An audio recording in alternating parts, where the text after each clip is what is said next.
Celeste Whitmore expected the mansion staff to laugh when she pointed at her black husband and called him the servant she brought along. Instead, every conversation in the room stopped. Darius said nothing as she ordered him to carry her coat, mocked his worn suit, and introduced another man as the kind of husband she truly deserved. Then the head butler stepped forward, removed his gloves, and bowed. One by one, the staff followed. Celeste's smile vanished when the housekeeper addressed Darius by his title, the sole heir to Whitmore Estate, and revealed that tonight's celebration would decide who remained in his family forever. On the morning before the 150th anniversary of Whitmore Mansion, Celeste stood in front of a mirror in a rented apartment she paid for with her own salary, adjusting a designer black dress and checking her phone every few minutes for a message from a man named Pierce Langford. When Darius walked in, he wore an old charcoal suit, carefully brushed and pressed the small scuffs on his shoes, polished as smooth as they could be. Celeste looked him over with open disappointment and asked why he hadn't bothered to buy something new for such an important night. Darius answered quietly that the suit had once belonged to someone who mattered a great deal to him, though he did not explain that his father had given it to him the day he graduated. Celeste reminded him that hundreds of investors, hotel owners, and real estate developers would be there, and told him not to talk too much about his restoration work, since to her it sounded closer to repair work than to a real profession. Darius asked if she remembered the early days when they used to sit together in a small diner, and she told him she loved a man who never needed to prove his worth by showing off. Celeste replied that people grow up, and that love could not pay bills, open doors into higher circles, or earn her a seat on a board. Darius stayed silent, but he understood that his wife's contempt had moved far past ordinary arguments. He thought of the years when Celeste used to laugh at his stories about restoring old staircases and repainting faded murals, back when she called his patience a rare and beautiful thing.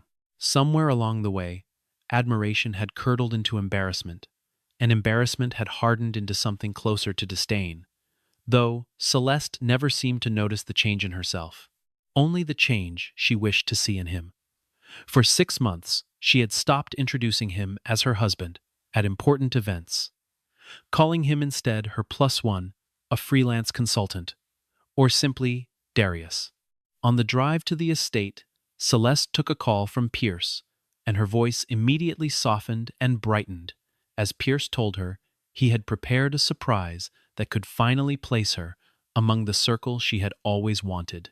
After the call ended, she told Darius to get out at the side entrance, explaining that important guests used the front gate while vendors and staff used the back. Darius looked at the iron gate marked with the family's letter W, a gate he had run through as a boy, knowing every road, every tree, and every stone of the property better than anyone inside that car. He asked if she truly wanted him to enter through the servant's door. Celeste answered coldly that at least there she wouldn't have to explain who he was. Darius stepped out without arguing, but before closing the door, he told her that by the end of the night she might have to answer a much harder question, namely, who she truly was. Darius walked through the kitchen corridor and the staff hallway, and everything around him stirred old memories. The antique clock his mother used to wind the staircase, where his father once taught him that power meant nothing without responsibility, and the small room where he used to eat dinner beside the staff, instead of joining the parties of the wealthy. He remembered learning to polish silver beside Marjorie before he was old enough to attend school. I remembered the smell of cedar in the linen closets and the particular creak of the third stair that no repairman had ever managed to fix, a sound he had once found comforting and now found strangely painful, as though the house itself was welcoming him back while his marriage quietly fell apart. In the room just ahead, Marjorie Bell recognized him first, and though she wanted to embrace him, she agreed to keep his identity quiet until Reginald made an official announcement. When she asked why he had come through the staff entrance, Darius only looked toward the front hall where Celeste was already laughing beside Pierce. Preston Hale soon appeared to tell Darius that Reginald was waiting for him in the library, and that tonight Reginald planned to formally transfer control of the Whitmore family trust to his son. Darius was caught off guard since he had believed he was only attending an anniversary celebration. Preston explained that Reginald had spent 10 years quietly watching how Darius lived, refusing to profit from the family name, building his own career, and treating every person he met with the same respect, regardless of their position. Yet the transfer carried one difficult condition, since Darius would need to decide who truly belonged beside him once he became the new head of the estate. Reginald wanted his son to see the real nature of the people around him before his identity became public, and for that reason he asked the staff to say nothing to Celeste.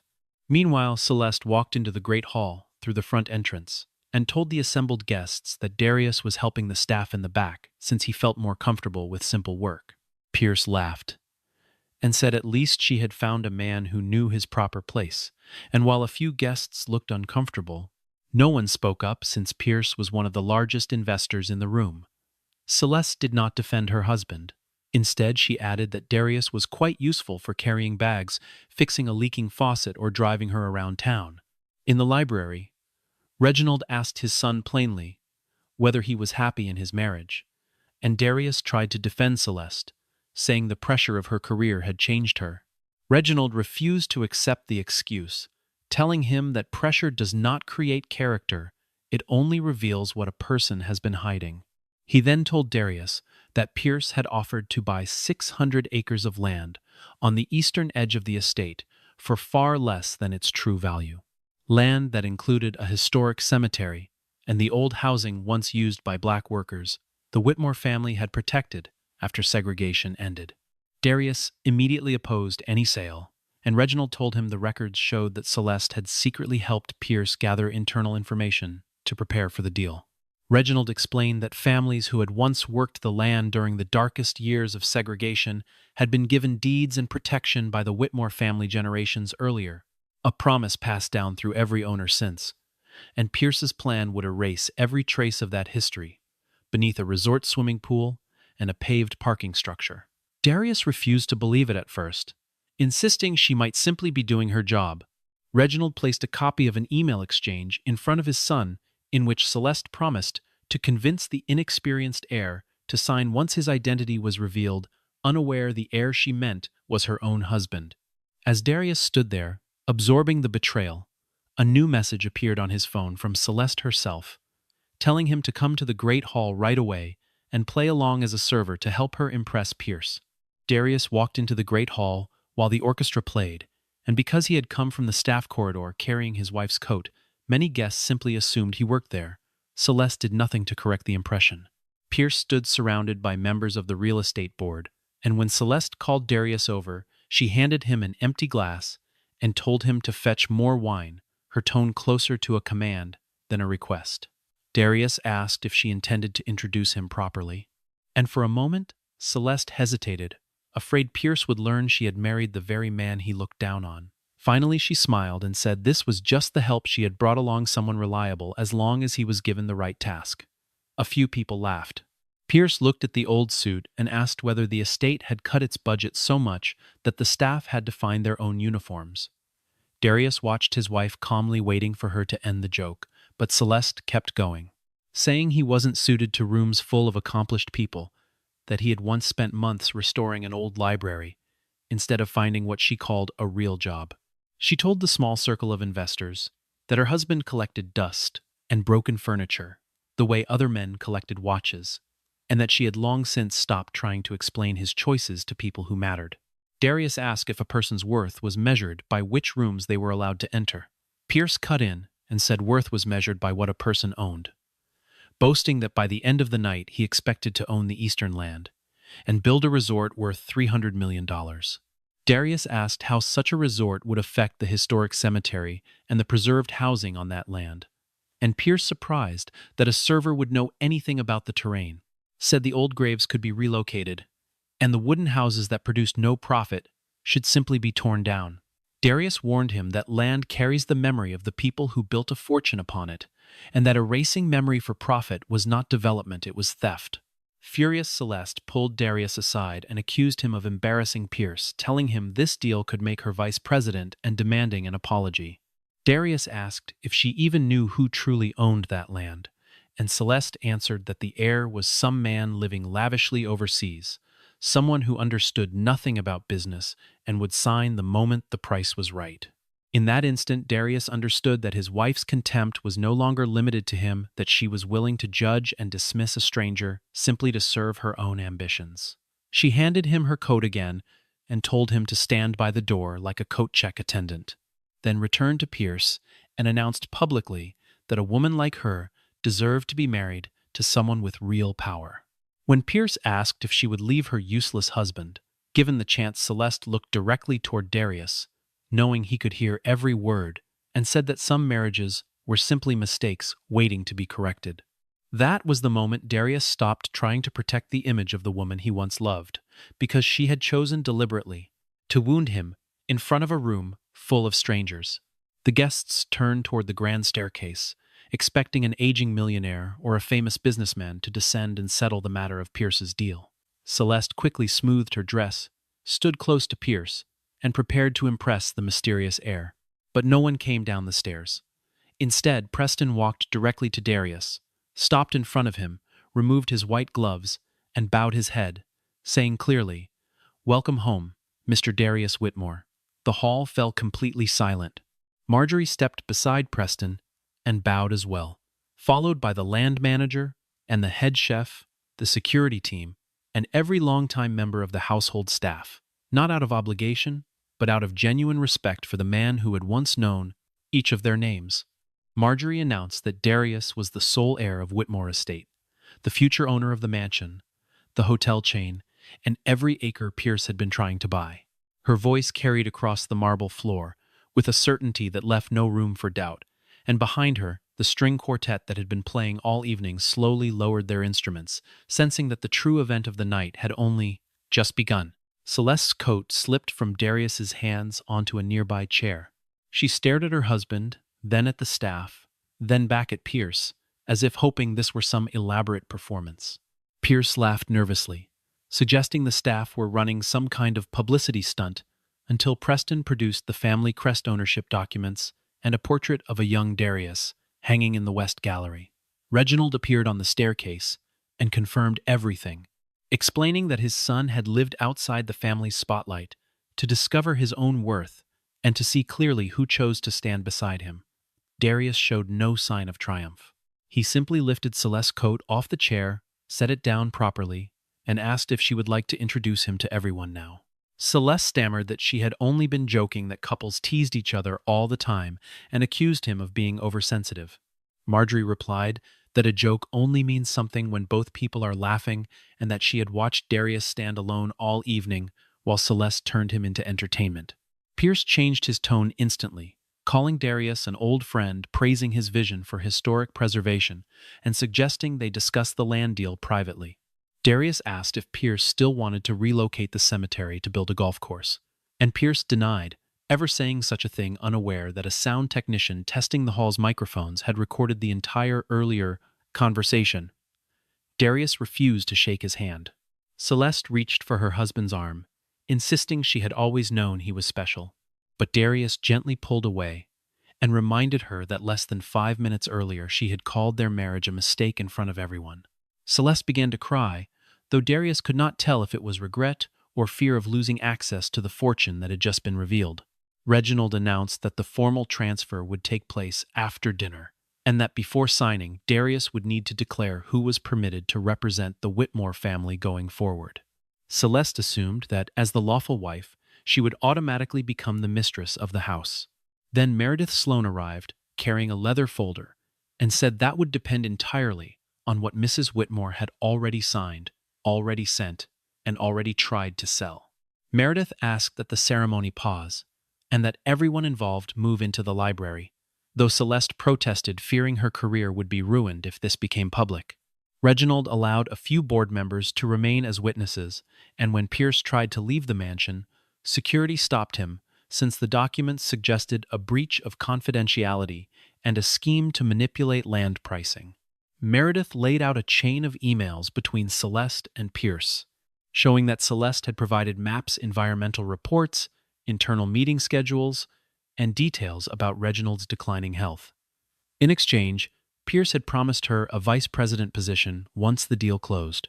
The most damning line came from an email in which Celeste wrote that her husband had no ambition, no money, and not enough intelligence to notice she was preparing a future without him. Darius read the sentence several times in silence, and in that silence, something inside him settled the way. A person settles once they finally stop searching for an innocent explanation and accept the plain truth sitting in front of them. He did not raise his voice. He simply folded the printed page in half and set it on the table, as though closing a door he had spent months trying to keep open out of loyalty alone. Celeste tried to explain that she was only telling Pierce what he wanted to hear in order to win his trust, and insisted she never intended to truly betray her husband. Darius asked why a wife would need to belittle her own husband to impress another man, and she had no answer.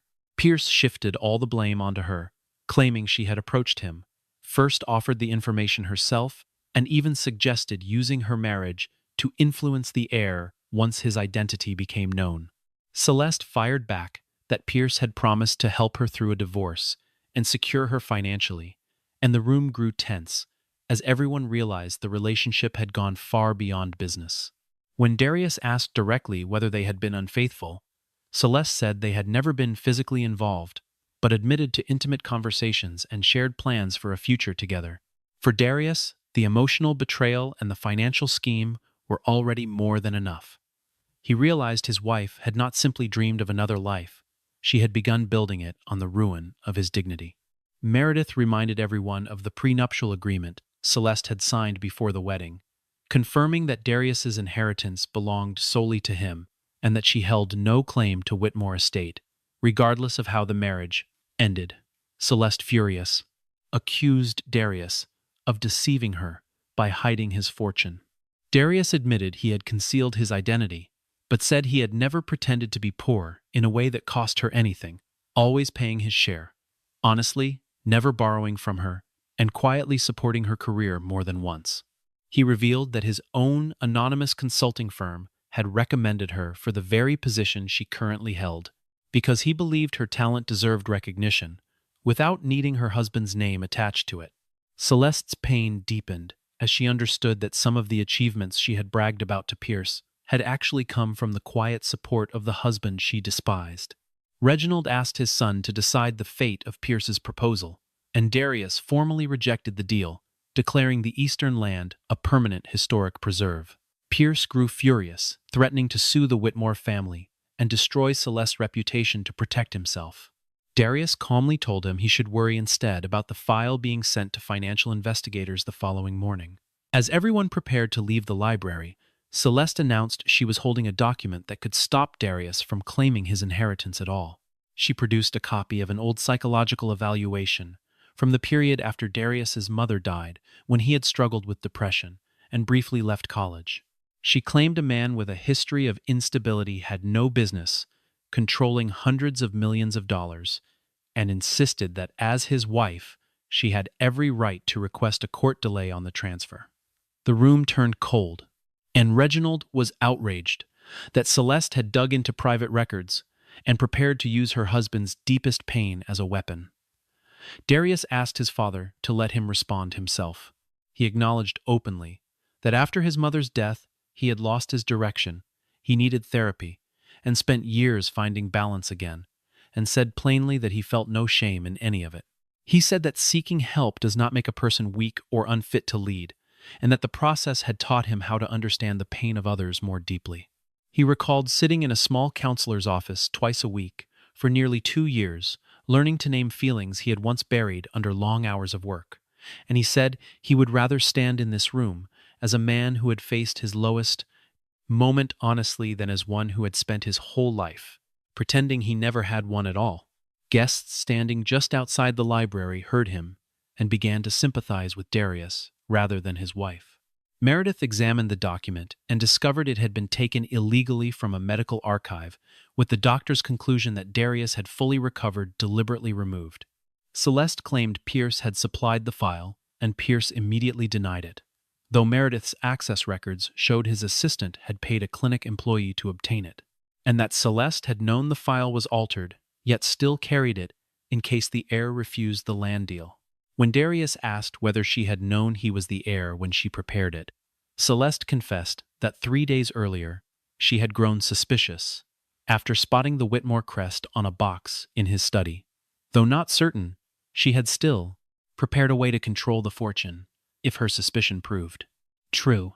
That confession nearly ended any hope of saving the marriage, since Celeste had not simply been caught off guard at a party. She had suspected the truth and chosen to prepare a betrayal instead of asking her husband a single honest question.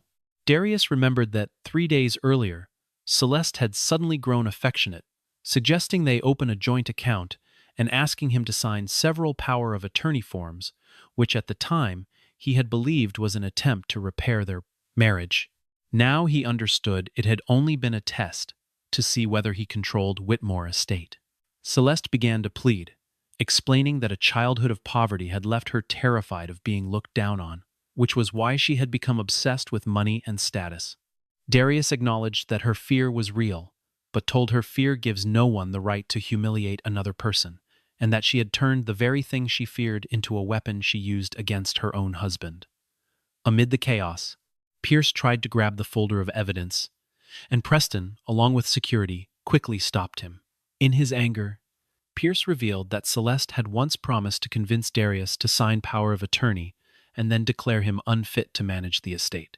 Celeste screamed that he was lying, but a recorded phone call confirmed every word. Darius no longer looked at her with anger. He looked at her with a deep sadness. The sadness of a man realizing the partner he loved had become someone he no longer recognized. Reginald placed the transfer documents in front of Darius, but Darius unexpectedly pushed them back and said he was not ready to sign. Everyone assumed his pain had led him to refuse the inheritance altogether, and Reginald asked if he doubted his own capability. Darius replied that the issue was not capability, but how the family fortune had always been run, and that he refused to simply inherit wealth and continue old traditions without questioning them. He laid out 3 conditions before accepting control. First, the eastern land, including the cemetery, the historic housing, and the records of every family who had worked the estate, would be preserved permanently. Second, a portion of the hotel chain's profits would fund apprenticeship programs, historic restoration training, and support for local community businesses. Third, every longtime employee would receive shares or a profit-sharing arrangement, since they had protected this fortune for generations, while the Whitmore name alone had reaped the benefit. Reginald looked at his son with pride and agreed to every condition, telling him this was exactly why he deserved to be the next heir. He admitted that he himself had inherited the estate without ever questioning its old habits, and that watching his son rewrite those habits within a single evening felt less like losing control of a fortune and more like finally seeing it used the way it should have been used from the very beginning. This time the staff did not bow a second time. Instead, Darius shook each person's hand, telling them they would no longer be seen merely as servants of a wealthy family, but as people who now held a stake in its future. The contrast with Celeste could not have been sharper, since she had used the word servant to belittle her husband, while Darius used his new authority to lift up the very people she had dismissed. Celeste stood outside the library door and heard all of it, understanding for the first time that Darius had never lacked ambition, only that his ambition was never measured by clothing titles or how many people served him. She approached him once more, returning her wedding ring and saying she did not deserve to wear it, but hoped one day to earn back his trust. Darius did not take the ring immediately. He asked whether she regretted hurting him or regretted only just discovering how wealthy he was. And her silence answered the question more painfully than any words could have. Pierce was escorted from the mansion under security supervision, and before leaving he tried to humiliate Celeste one last time, telling her she would soon have no job, no husband, and no status left. Darius stopped him, not to defend Celeste's reputation, but to make clear that no one had the right to use her mistakes as a tool of threat or control. He said Celeste would answer to the law and to her own choices, not to Pierce's cruelty. Pierce left in defeat. Reginald signed the transfer, making Darius the new chairman of the Whitmore Family Trust, though Darius refused any large celebration. He stepped onto the small stage and told the guests that this house had once made many people feel important, simply by allowing them inside its walls, and that from this day forward the value of Whitmore Mansion would be measured by how it treated those who held no power at all. Celeste stood at the far end of the great hall, in the very spot where she had once made her husband hold her coat, and no one looked at her as the future mistress of the house any longer. Meredith pulled Darius aside and revealed that Celeste had carried out another financial transaction, one that even Pierce knew nothing about. Meredith had discovered that Celeste secretly mortgaged the apartment she shared with Darius and withdrew a large sum from their joint business account, transferring it into a shell company under her own control. The money had gone toward a deposit on a luxury apartment in Manhattan, where Celeste planned to move after leaving Darius and accepting a position from Pierce. The amount itself mattered less to Darius than the timing, since the closing date on that apartment fell on their wedding anniversary.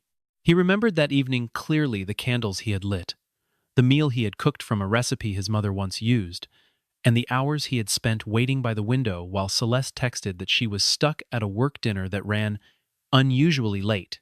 On the very day he had prepared dinner and waited for his wife to come home, she had actually been quietly building a future with another man. Celeste admitted to all of it, saying she had felt trapped in what she called an ordinary life, believing Darius was content with unnoticed work and could never understand her hunger to be recognized. Darius answered that he had always understood her ambitions. What he could not understand was why she believed she had to step over another person to rise. She asked whether he could forgive her if she returned the money, cooperated fully with the investigation into Pierce, and left her current job behind. Darius drew a clear line between forgiveness and reconciliation, explaining that he could choose not to live in bitterness, but that a marriage required trust, and Celeste had broken that trust through far too many deliberate choices. He removed his wedding ring and set it beside the one she had already returned. He told her he would not decide anything out of anger, and that they would separate for 6 months, during which Celeste would face legal accountability, repay what she had taken, and seek professional help if she genuinely wanted to change. He made clear, however, that changing did not guarantee she would ever become his wife again, since real change had to come from wanting to leave behind who she had become, not from hoping to win him back.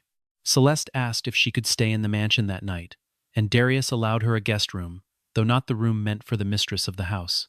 Marjorie walked her through the corridor, past the same staff members Celeste had once refused to acknowledge. An older server accidentally dropped a tray, and out of old habit, Celeste nearly snapped at her, but instead, she knelt down and helped gather the unbroken glasses. It was not a full redemption, only the first small crack in the pride she had worn for so long. Darius stood alone on the balcony afterward, and Reginald came to apologize for keeping the secret. So long admitting the test of loyalty had cost his son real pain. Darius replied that the family secret had not caused Celeste's betrayal. It had only created the circumstances that exposed it, and that a marriage built on love should never have needed a hidden fortune to reveal whether it was real in the first place. Reginald urged his son not to let one failed marriage destroy his trust in everyone else. Darius looked down at the great hall where staff members were quietly clearing away the evening's remains and understood that he had gained a great fortune while losing a life he once believed would last forever. The following morning, financial investigators arrived at the mansion, and to everyone's surprise, the person they asked to speak with first was not Pierce but Celeste. The investigators explained that she could face charges for transferring confidential documents, financial fraud, and assisting in a scheme to manipulate land prices. Meredith told her that full cooperation, along with evidence against Pierce and repayment of the stolen funds, might convince prosecutors to consider leniency. Darius did not use his influence to shield his wife from consequences, nor did he push for a harsher punishment. He insisted the law had to apply fairly, regardless of whose wife she was. Celeste chose to cooperate fully, handing over her phone, her laptop, and every message exchanged with Pierce. And the evidence she provided helped investigators uncover similar schemes Pierce had run in several other locations. 3 months later, Pierce was indicted for fraud, bribery, and theft of private records, and his company collapsed as investors withdrew one by one. News of the indictment spread quickly through the same social circles that had once laughed at his jokes about servants and proper places, and within weeks, the very people who had shaken his hand at the anniversary party refused to return his calls. Celeste lost her position at the communications firm, and her professional reputation suffered badly. She left the apartment for a small rented room and took an entry-level job with a community preservation organization, where no one knew she had once been the wife of the man who owned Whitmore Estate. She found herself doing work she once considered beneath her, filing paperwork, serving coffee at meetings, and assisting volunteers with basic tasks. At first, it felt like a demotion, but slowly she came to understand that dignity was never found in the type of work a person did, only in the way they chose to do it. She began arriving early to open the office, learned the names of every volunteer who walked through the door, and found herself listening more than she spoke, a habit that would have felt impossible to the woman she had been only a year before. Celeste began therapy to confront her fear of poverty, her need for recognition, and the habit of measuring her own worth by status alone. She did not call Darius constantly to beg for forgiveness. Instead, once a month, she sent him a short update on how much money she had repaid and how the investigation was progressing, never once asking to be forgiven. Meanwhile, Darius began reshaping Whitmore Estate from the ground up. The eastern land was formally recognized as a historic preserve. The cemetery was restored, and the records of every family who had once lived there were digitized and put on display for visitors. The old houses were not torn down but converted into a training center for historic restoration work, a program Darius named after his mother. Within the first year, dozens of young people from the surrounding county enrolled to learn masonry, woodworking, and preservation techniques passed down through generations, and several of the graduates were hired directly onto the estate's growing staff. Preston and Marjorie became members of a new board, representing the staff, and the people who had once stood behind service doors now held a vote in decisions that shaped the estate's future. 6 months after the anniversary party, Darius received one final letter from Celeste, and in it she did not ask to come back. She only apologized for making him feel he had to prove his worth inside his own marriage. She wrote that the moment the staff bowed to him had once felt to her like losing a fortune, but that now she understood what she had truly lost. Long before that night was a husband who had loved her before she ever held any status at all. Darius read the letter several times, realizing this was the first apology she had ever offered that made no mention of wealth opportunity or her own future. 1 year later, Whitmore Mansion held the opening ceremony for its new historic preservation center, and this time, no rope divided a grand entrance for wealthy guests from a side door for staff. Darius asked that everyone enter through the very same gate. Celeste arrived in a simple dress without expensive jewelry, and paused at the entrance, remembering the night she had once forced her husband through the servant's door. Preston greeted her, but this time without a bow, shaking her hand as he would any ordinary guest, and in that small gesture she understood that real respect never needed grand ceremony. Darius met her in the eastern garden, now restored with new plantings around the old headstones, and thanked her for the evidence that had helped protect the land and the other communities Pierce might have harmed. The garden had changed since the night of the party. The gravel paths widened and the stone markers cleaned by hand, and Celeste noticed how the whole place seemed to breathe differently now that its history had been honored instead of hidden. Celeste told him she had not done it, hoping to return to him, only to limit the damage she had helped create. Darius told her the divorce had been finalized, and Celeste stayed quiet, no longer arguing against it. Understanding that change does not erase consequence, he handed her the old wedding ring in a small box, not as an offer to reconcile, but so she could decide for herself whether to keep it as a lesson or sell it, to continue repaying what she owed. Celeste chose not to take it, saying it belonged to a marriage she had failed to cherish while she still had it, and that she wanted to move forward without pretending the past had never happened. Darius respected her decision without argument. At the ceremony, Darius spoke before the staff, the local community, and the gathered guests, telling them that 1 year earlier, someone had called him a servant inside his own family's home. He never spoke her name, and he never turned that humiliation into a tool of revenge. He said the moment had forced him to think about why society treats the word servant as an insult, insisting there was nothing shameful in serving others, and that the true shame lay in believing the person who serves you deserves no respect at all. He announced that every staff member would now formally join the profit-sharing program, and Preston, Marjorie, and the others did not bow this time. They stood beside him on the stage as partners. Celeste watched from the back of the crowd, no longer wanting to stand beside Darius, to be seen by others, feeling instead a quiet gratitude that she had once been loved by a man like him.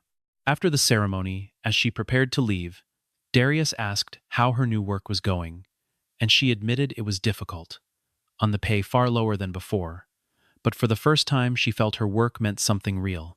Darius wished her peace. They did not embrace, did not promise to reunite, and did not turn a single year of change into an easy, happy ending.